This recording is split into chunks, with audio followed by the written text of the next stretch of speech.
Hey everyone, today I'm going to walk you through how to change the spark plugs of a 2015 Chevy Spark. The job is pretty easy. You just need to remove this cover, but it does require some special tools.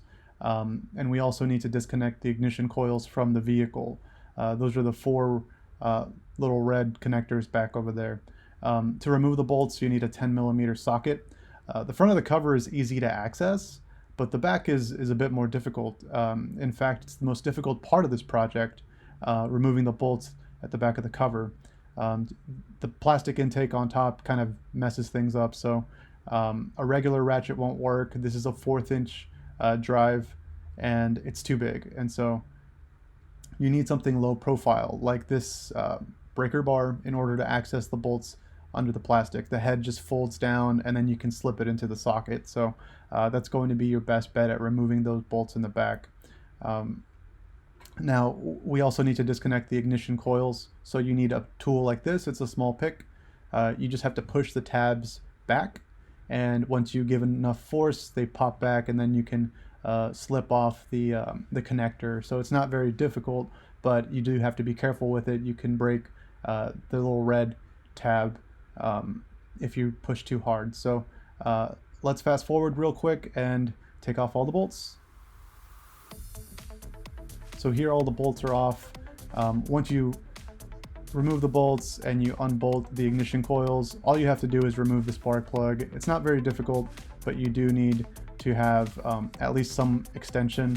I have 2 extenders on this ratchet just so that I can pull out the spark plug, and you also have to make sure you have a spark plug socket. So if you have those, I mean, you're pretty much set to take on this job.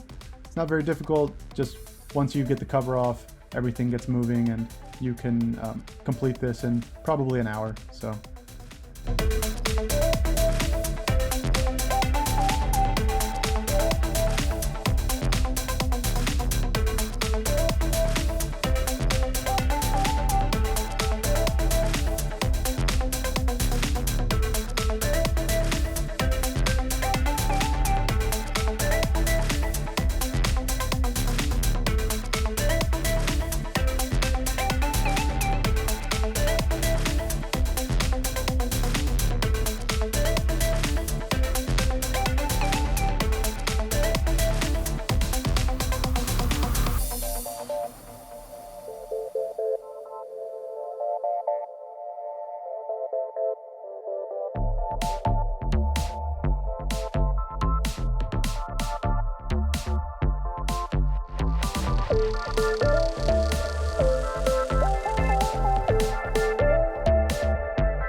The last thing you need to do is to put back all the ignition coils you pulled out and reconnect them to the engine.